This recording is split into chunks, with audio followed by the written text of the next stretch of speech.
Kenneth Hagin, Não culpe a Deus. Capítulo 1. Por que eu?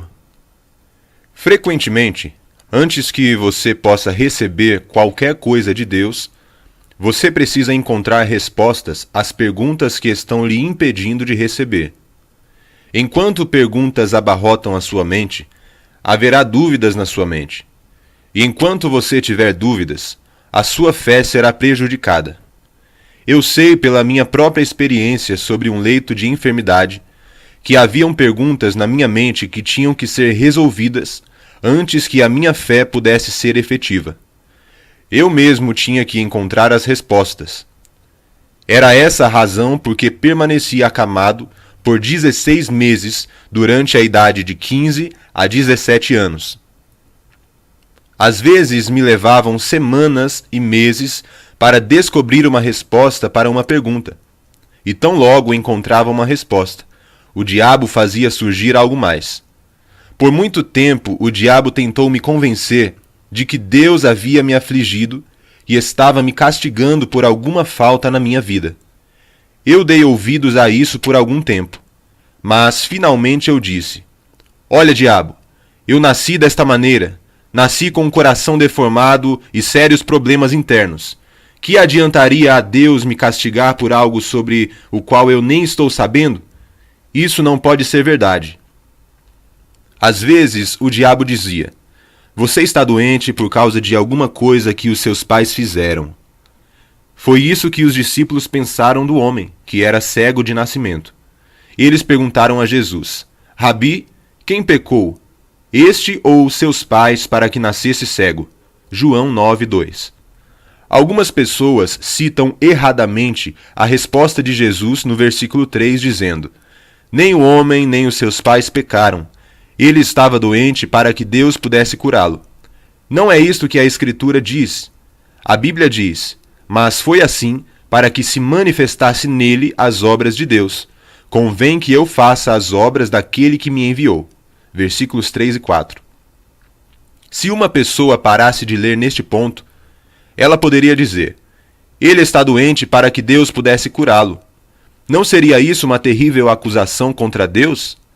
Aqui está um homem maduro, cego de nascimento, e Deus o tornou cego simplesmente para que ele pudesse curá-lo. Se isso fosse verdade, Deus não seria um grande Deus, não é verdade? E eu não estaria interessado nele, mas graças a Deus isso não é verdade. Notem o que Jesus disse: "Convém que eu faça as obras daquele que me enviou." Ele imediatamente fez as obras de Deus curando o homem. Quando o diabo viu que eu ia crer de qualquer forma na cura, ele tentou convencer-me de que não era a vontade de Deus curar-me. Ele disse: "A cura é real, mas não é a vontade de Deus curar a todos. Você é um daqueles que não é a sua vontade de curar." Muitas pessoas creem nesta mentira. Todavia, é impossível crer que Deus cura e ao mesmo tempo crer que você é uma dessas pessoas infelizes que não é da sua vontade curar. Eu rejeitei este argumento também. Continuei buscando respostas. Eu só sabia aquilo que havia ouvido os pregadores e outras pessoas falarem. Alguns diziam: "A sua enfermidade é obra de Deus. É Deus que está operando através dela." Eu não podia aceitar tal explicação. Outros diziam: "Bem, talvez Deus não a comissionou, mas Ele está permitindo-a para um propósito." Isso era mais ou menos a mesma coisa. Jamais fui uma criança feliz. Nunca sorria. O meu pai nos abandonou quando eu tinha 6 anos. Estando enfermo, me afetou emocionalmente. Eu era tão fraco que não podia me defender contra as outras crianças da escola. Todo mundo me batia, até as meninas. Quando eu tentava reagir, o esforço me fazia perder os sentidos, porque o meu coração não pulsava normalmente. Muitas vezes eu ficava inconsciente 45 minutos. Numa ocasião, fiquei desacordado por 1h30. A enfermeira do colégio e a minha professora me disseram que às vezes eu ficava preto, e outras vezes tão azul quanto era possível. Elas tinham que trabalhar arduamente e por longo tempo para que eu recuperasse os sentidos. Devido à minha débil condição física e por causa da maneira como eu era empurrado para cá e para lá, quando atingi ao 2º grau da escola primária, eu estava furioso com todos. Estava louco de raiva e isso deturpou o meu pensamento.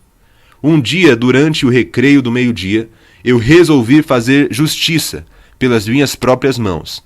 Saí para fora do pátio do colégio e fui até umas construções que acabavam de ser terminadas e voltei com um pedaço de madeira de 5 por 11 centímetros por uns 34 centímetros de comprimento.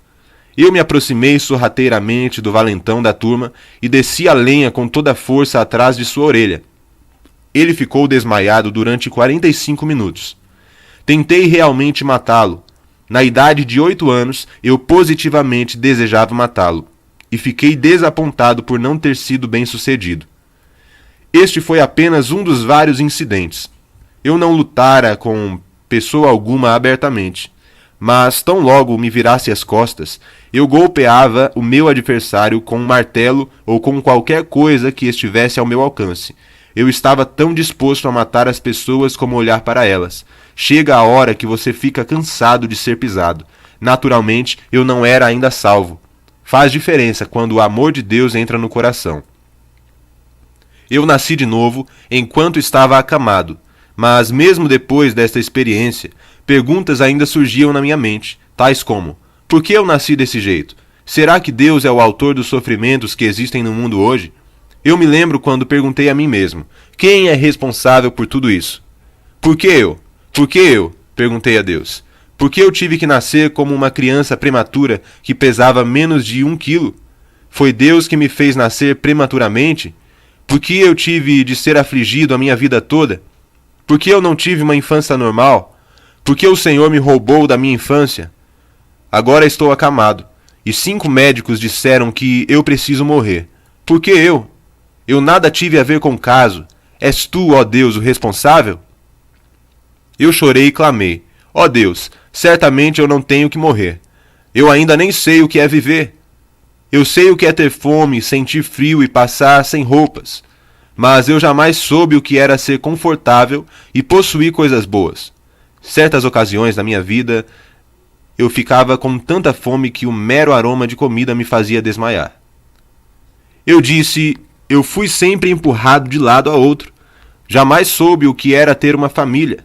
Eu tinha a esperança de crescer, casar-me e ter uma família, mas jamais gozarei destas coisas se morrer tão cedo. Tais perguntas exigem uma resposta, mas na realidade ninguém dá uma resposta. Eles lhes darão algum conceito teológico que não adianta nada. Mas, graças a Deus, a Bíblia tem a resposta. Podemos crer na palavra de Deus e ser libertos, ou podemos duvidar dela e permanecer amarrados. Estou tão feliz por ter encontrado a resposta. Achei-a em Atos 10:38. Como Deus ungiu a Jesus de Nazaré com o Espírito Santo e com o poder, o qual andou fazendo o bem e curando a todos os oprimidos do diabo, porque Deus era com ele. Jesus andou fazendo o bem e curando a todos os oprimidos do diabo.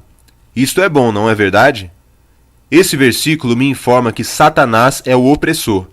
Satanás é quem fez com que eu nascesse prematuramente. Satanás é o responsável pelo meu coração deformado. Satanás é o causador da quase total paralisia do meu corpo. Foi Satanás quem me manteve preso a um leito de enfermidade por 16 meses. Mas Jesus é o libertador. Jesus é o doador de vida. Jesus é o Salvador. Jesus é Deus manifesto em carne. Aleluia! Jamais fiquei tão emocionado quando descobri esta verdade. Sim, a palavra de Deus é a verdade.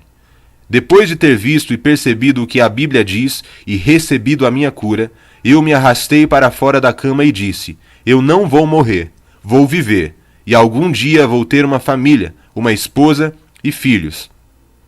Tinha então 17 anos. Era apenas um garoto. Jamais havia ouvido alguém pregar sobre a cura na minha vida. Meus parentes me aconselharam a tomar cuidado, mas a Bíblia havia falado. Eu criei nela, e isso para mim resolveu a questão. Contei para todos que eu já sabia o que eu ia fazer. As pessoas, porém, não queriam crer na minha cura. Disseram que eu havia ficado tanto tempo na cama que havia afetado a minha mente. Sou hoje o resultado daquilo que falei naqueles dias. Tenho gozado de perfeita saúde desde então. Deus me deu uma linda esposa, e tem sido um céu para mim o caminho todo. A fé funciona. É por isso que me sinto feliz quando prego sobre ela. Eu sei o que ela fez na minha vida. Capítulo 2. Não culpe a Deus. É difícil para as pessoas que não estão familiarizados com as Escrituras entender que as leis naturais que governam o mundo hoje surgiram em grande parte com a queda do homem. Quando Adão pecou, a terra foi amaldiçoada. Estas leis naturais, assim como as entendemos, eram colocadas de lado por Jesus sempre que ele considerava necessário abençoar a humanidade. Quando Satanás for finalmente amarrado e colocado no abismo, todas estas leis cessarão. Visto que as pessoas não entendem estas leis, muitas delas culpam a Deus pensando ser ele o causador de acidentes, doenças e da morte dos seus bem-amados e de tais catástrofes naturais como tempestades, terremotos e inundações. Até as companhias de seguros chamam tais desastres de atos de Deus, mas eles não são, de forma alguma, atos de Deus. Deus não é o responsável por nenhuma destas coisas. Nem é ele o autor de nenhuma delas. Deus não é o autor da morte, a culpa não é dele. Acidentes, enfermidades, doenças, morte e desastres acontecem como um resultado natural da queda do homem. O autor destas coisas é Satanás. Adão não conhecia a enfermidade antes de conhecer o pecado de Satanás. Dr. John Alexander Dowie, que ajudou a reintroduzir a cura divina na igreja neste século, disse: a doença é o abominável descendente do seu pai, Satanás, e de sua mãe, o pecado. Nos anos de 1870, quando o Dr. Dowie estava pastoreando uma igreja congregacional num subúrbio de Sydney, uma terrível epidemia varreu através do oeste da Austrália. As pessoas morriam como moscas. Anos mais tarde, o Dr. Dowie relembrou como ele, sentado no seu escritório um dia, com a cabeça sobre os braços, chorava amargamente perante Deus e fazia as seguintes perguntas: ó Deus, és tu o autor da enfermidade e da doença? Foste tu que enviaste esta terrível epidemia, esta praga, sobre esta terra? Vais destruir a minha congregação inteira? De onde veio esta terrível praga? Quem é o autor dela? O Dr. Dowie havia sepultado 40 irmãos de sua congregação, mas 4 aguardavam sepultamento, e ele acabava de regressar de uma visita a mais de 30 paroquianos que estavam enfermos e morrendo. Então, as palavras do Espírito Santo, inspirados em Atos 10:38, surgiram à minha frente, radiantes de luz, revelando Satanás como o profanador e Cristo como o curador. Escreveu este homem de Deus. As minhas lágrimas foram enxugadas, disse o Dr. Dowie, e o meu coração tornou-se forte. Eu percebi a maneira de curar, e a porta para isso foi escancarada. Então eu disse: ó Deus, me ajude agora a pregar a palavra a todos os moribundos ao meu redor, dizendo a eles que é Satanás que ainda corrompe e polui, e Jesus ainda liberta, pois ele é exatamente o mesmo hoje. Ele não precisou esperar muito. Dentro de minutos, 2 jovens irromperam no seu gabinete, quase sem fôlego, clamando: ó, venha imediatamente, Mary está morrendo. O Dr. Dowie correu pela rua abaixo, ao encalce deles, sem nem esperar para agarrar o seu chapéu. Ele estava furioso com Satanás por ter atacado esta inocente ovelhinha do seu rebanho. Ele encontrou a moça em convulsões. Assim que o Dr. Dowie entrou no quarto da Mary, o seu médico, que já havia perdido as esperanças, estava se preparando para sair. Ele voltou-se para o Dr. Dowie e disse: Senhor, não são misteriosos os caminhos de Deus? A palavra de Deus estava queimando no coração do Dr. Dowie. Caminhos de Deus, ele trovejou. Como ousa o Senhor chamar isto de caminhos de Deus? Não, Senhor, isto é uma obra do diabo. Ele desafiou o médico, que era membro da sua congregação, dizendo: o irmão pode orar a oração da fé que salva o doente? O médico respondeu: o Senhor está por demais excitado. É melhor dizermos: seja feita a vontade de Deus. E retirou-se. Não é isto estranho? Muitos acreditam não ser contra a vontade de Deus manter um paciente vivo por tanto tempo que for possível, através de remédios, aparelhos e por todos os outros meios, mas acham que orar para curar o paciente é trabalhar contra Deus. E quando as pessoas morrem, eles chamam isso de vontade de Deus. Ainda furioso com o ataque de Satanás, Dr. Dowie orou a oração da fé. As convulsões da moça cessaram imediatamente, e ela caiu num sono tão profundo que a sua mãe e a enfermeira ambas pensaram que ela havia morrido. Ela não está morta, o Dr. Dowie assegurou-lhes. Depois de vários minutos, ele despertou Mary. Ela virou para sua mãe e exclamou: mamãe, eu me sinto tão bem. Lembrando de como Jesus havia ministrado àquela menina que ele levantou dos mortos, conforme as Escrituras, o Dr. Dowie perguntou: e você está com fome? Oh sim, ela concordou. Estou com muita fome. Ele instruiu a enfermeira como preparar para a Mary uma xícara de chocolate e um pouco de pão com manteiga. Então ele entrou no quarto vizinho, onde o irmão e irmã da Mary também estavam de cama com a mesma febre. Depois da oração, eles também recuperaram instantaneamente. Daquele dia em diante, o Dr. Dowie ministrou ao seu rebanho sobre a cura divina e orou para a cura do mesmo. Ele nunca mais perdeu outro membro devido à peste. À medida que me afastava do lar onde Cristo, o curador, havia sido vitorioso, o Dr. Dowie escreveu: eu não podia deixar de ter no meu coração um cântico triunfante que soou através do céu. E todavia estava não pouco admirado com as minhas próprias operações, e ainda mais pela minha descoberta de que, de fato, ele é exatamente o mesmo hoje. E esta é a história de como eu comecei a pregar o evangelho de cura através da fé em Jesus. Capítulo 3. Redimidos da maldição. A Bíblia retrata Jesus como o libertador dos homens e mulheres, não como o seu destruidor. Foi essa a revelação que o Dr. Dowie recebeu naquele dia. Satanás é o destruidor, Jesus é o libertador.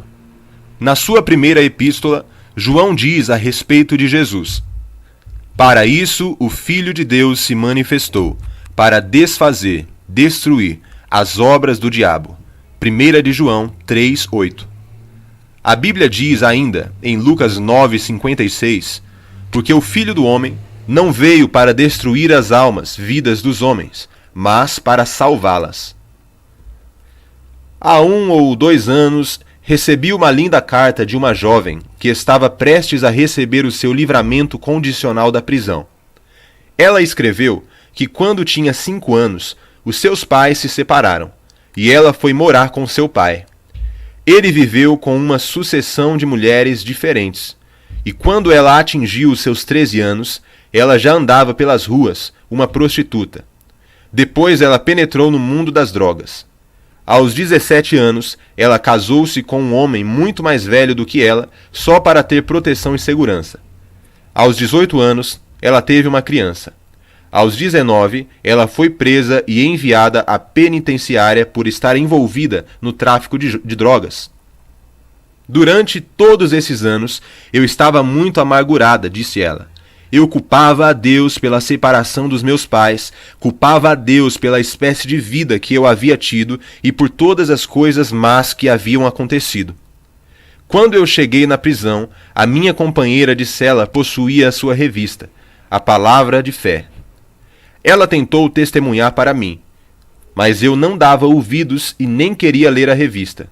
Um dia, quando ela não estava na cela, eu li a revista, e a primeira mensagem foi: não culpe a Deus. Eu percebi então que foi o diabo que me havia roubado da minha mãe. que havia destruído o meu lar, e que tinha causado toda a minha miséria, meu sofrimento e dores de cabeça. Eu fiquei furiosa com o diabo por ter mentido para mim. Então eu caí de joelhos. Entreguei o meu coração a Deus e nasci de novo.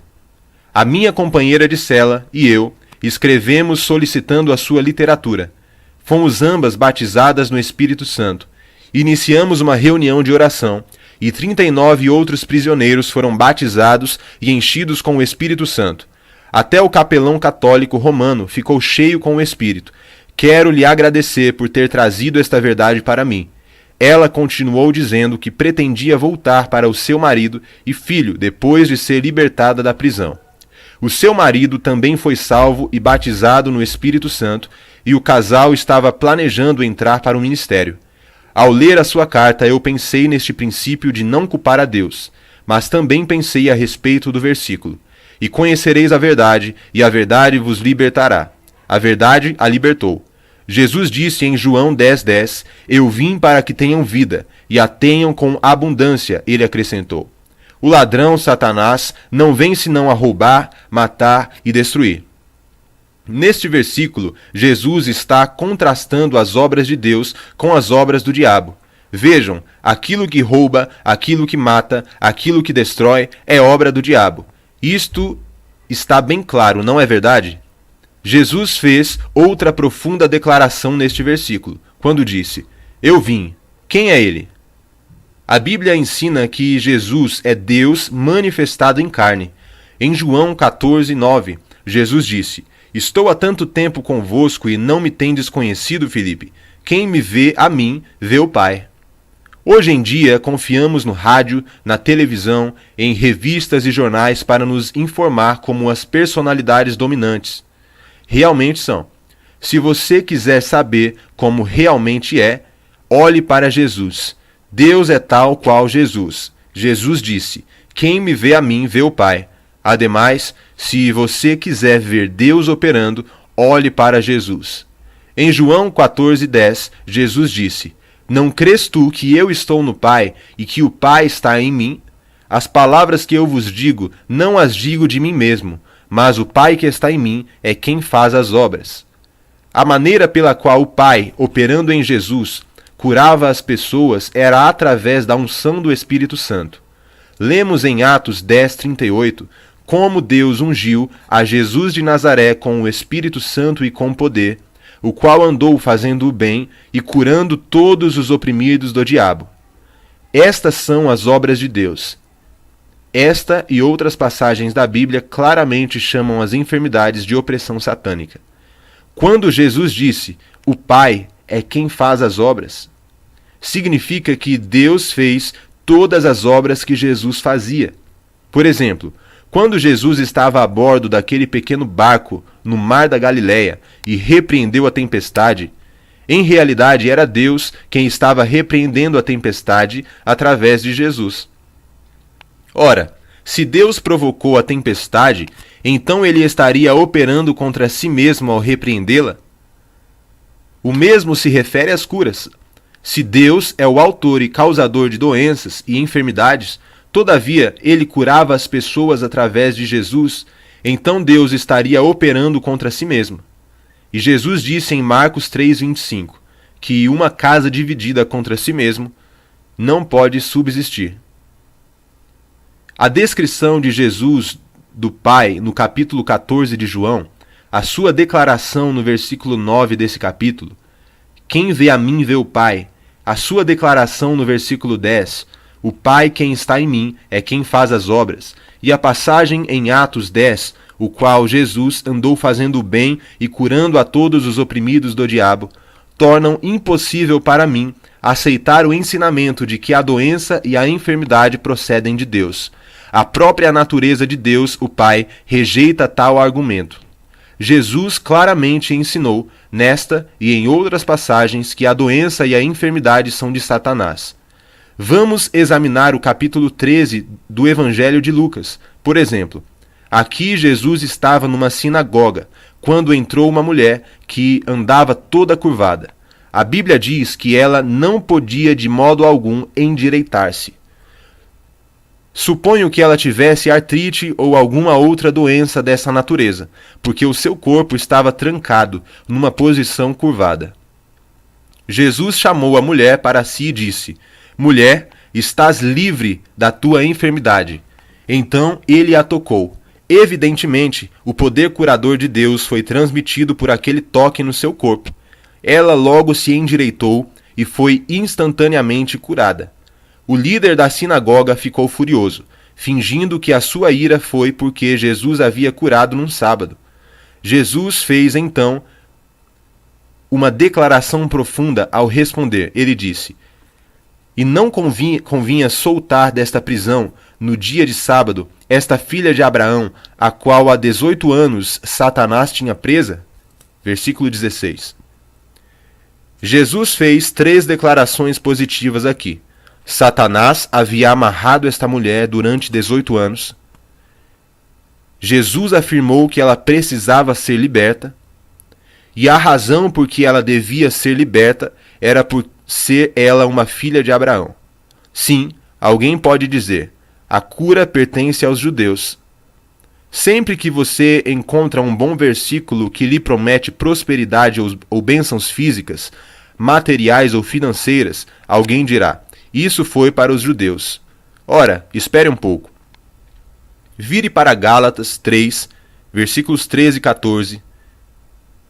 Cristo nos resgatou da maldição da lei, fazendo-se maldição por nós, porque está escrito: Maldito todo aquele que for pendurado no madeiro, para que a bênção de Abraão chegasse aos gentios por Jesus Cristo. Olhe agora para o versículo 29. E se sois de Cristo, então sois descendentes de Abraão e herdeiros conforme a promessa.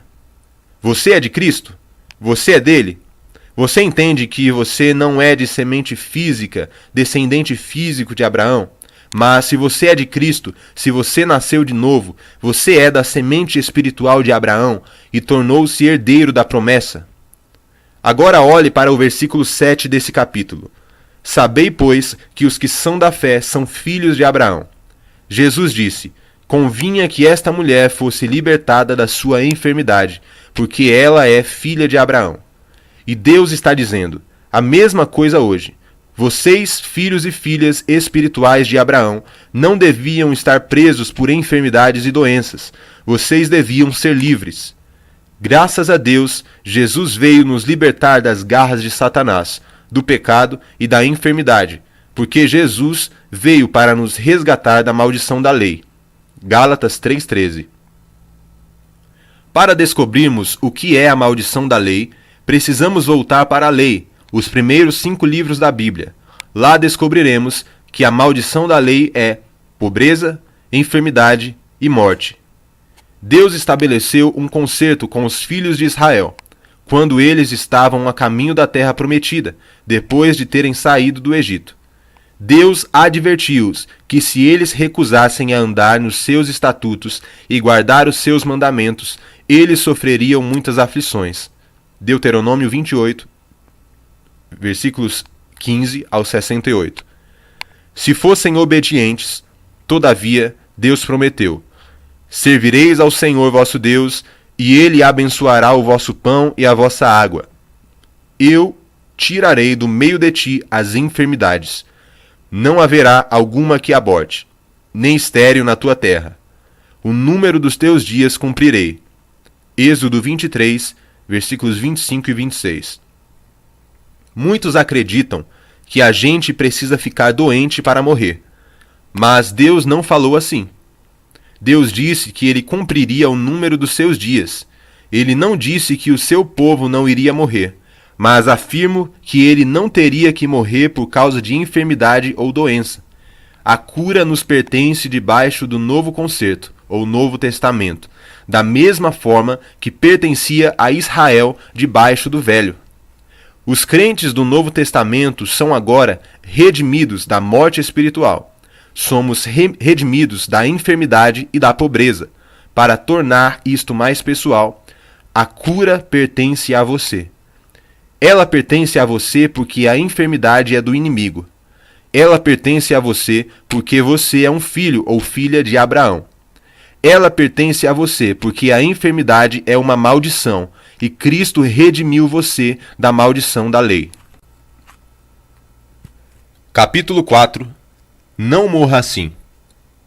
Depois que a minha esposa e eu chegamos a um novo pastorado no centro-oeste do Texas, a pianista da igreja me pediu para visitar uma mulher que todos chamavam de vovó. Vovó estava num hospital perto, morrendo de câncer. Ela tinha 82 anos. Estávamos ocupados mudando para o presbitério. Vários dias se passaram. Naquela hora, eu tive a intuição de telefonar para a família da vovó, porque de alguma forma fiquei sabendo que eles haviam levado-a para casa. Não tinha ideia porque, visto que a família já me havia dito que eles iriam mantê-la no hospital até a sua morte. Eu telefonei e a sua filha confirmou que vovó havia conversado com o médico e convencido-o a mandá-la para morrer em casa. Fui visitar a vovó. Ela era uma mulher que havia ouvido a respeito da cura divina. Ela havia sido curada antes, e a cura havia levado-a para o batismo no Espírito Santo. Eu comecei a falar-lhe e sugeri que ela permitisse que Deus a curasse. Ó, irmão Reagan, ela disse, eu estou salva e enchida com o Espírito Santo e estou pronta para o céu. Apenas me deixe sozinha e me deixe morrer. Eu disse, eu não vou fazer isso. Vovó, não é a vontade de Deus que a senhora morra desta maneira. Ninguém vai me fazer crer o contrário. Não é a vontade de Deus que a irmã morra com câncer e sofra desta maneira. Deixe que Deus a cure, e então morra se você quiser, mas não morra desta maneira. Meus amigos, vocês não vão curar pessoa alguma se vocês estiverem crendo que essa pessoa não vai viver, e a pessoa estiver pensando que ela vai morrer. Conforme diz a Bíblia, andarão dois juntos se não estiverem de acordo? Amós 3:3. Eu sabia que a vovó não estava pronta para receber a cura. Portanto, eu li as Escrituras para ela, ajoelhei-me ao lado da sua cama, coloquei minha mão sobre a sua cabeça e orei. Querido Deus, ajude a vovó a não lançar fora a sua confiança. Ela tem conhecimento da cura divina. Foi uma cura que a levou ao batismo no Espírito Santo há anos. Eu voltei 2 ou 3 vezes por semana e orei desta maneira. Li a palavra de Deus para ela e tentei convencê-la a não morrer, e ela continuou vivendo. Nós tínhamos cultos de cura cada sábado à noite, e mais ou menos cada 3 semanas a vovó dizia para o seu genro, me levante, prepare uma cama para mim no carro, e me leve à igreja. Pegávamos uma poltrona do presbitério e colocávamos travesseiros ao redor dela. Vovó ficava sentada ao lado, perto do piano. E muitas vezes, durante esses cultos, bem no meio do sermão, ela tinha um colapso e pensávamos que ela havia morrido. Isso continuou por 3 semanas. Eu a visitava várias vezes por semana. 6 meses passaram. Uma noite de sábado, durante o meu sermão, eu olhei para a vovó e eu percebi algo. Vocês sabem, Paulo estava pregando em Listra e ele percebeu que um homem coxo de nascença tinha fé para ser curado. Eu percebi que a fé da vovó havia subido ao nível onde ela já possuía a fé necessária para ser curada. Portanto, parei o meu sermão, olhei para ela e disse, vovó, não me surpreenderia nem um pouco ver a senhora fora dessa cadeira, curada, e dançando como uma moça de 16 anos. Quando eu lhe disse isso, o Senhor me deu uma visão. Na visão, à medida que eu estava em pé lá no púlpito, eu a vi pular daquela poltrona e dançar como uma jovem. Eu disse, vamos orar pela irmã agora mesmo e dar início ao culto de cura. Desci até onde ela estava, ungi-a com óleo, impus as mãos sobre ela e orei. Não houve no início nenhuma manifestação de cura. Então iniciamos a fila de cura. Depois de termos orado uns 10 minutos pelos doentes, de repente alguém gritou, louvado seja o Senhor! Olhei para trás e a vovó havia pulado da sua poltrona.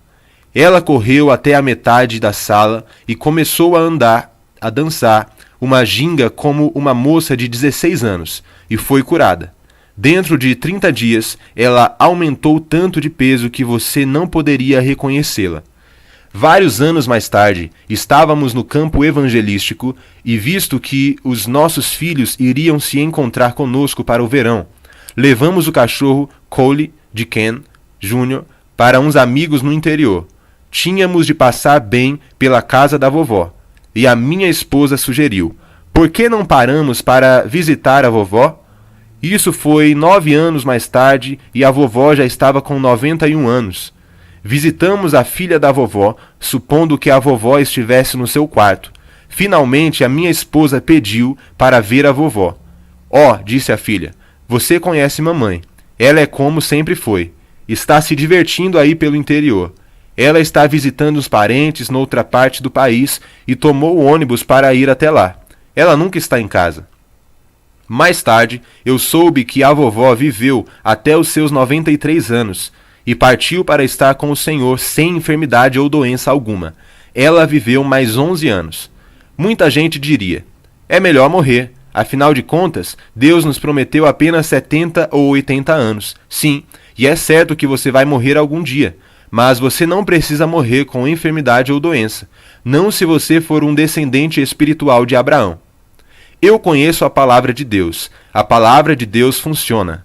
No Velho Testamento, Deus colocou a vida e a morte perante os filhos de Israel. Ele disse: os céus e a terra tomo hoje por testemunhas contra vós, que te tenho proposto a vida e a morte, a bênção e a maldição. Escolhe, pois, a vida, para que vivas, tu e a tua semente. Deuteronômio 30, 19. Capítulo 5. Coisas encobertas. Certas pessoas me perguntam por que alguns dos meus parentes não foram curados. Tenho perguntado a mesma coisa ao Senhor. Isso é um segredo entre eles e eu. O Senhor me disse uma vez, quando orei sobre o assunto, ele disse claramente: isso não é da sua conta. Você continua pregando sobre a cura e esqueça essa pergunta. Nem sequer toque nela nos seus pensamentos. Às vezes, há uma explicação por que uma pessoa não é curada. É uma coisa secreta ou encoberta. A Bíblia diz em Deuteronômio 29, 29, as coisas encobertas, secretas, são para o Senhor nosso Deus, porém, as reveladas são para nós. Depois que a minha irmã faleceu de câncer com a idade de 55 anos, eu deitei na minha cama meditando. De repente, me parecia ter deixado o meu corpo. Eu estava lá em cima no céu.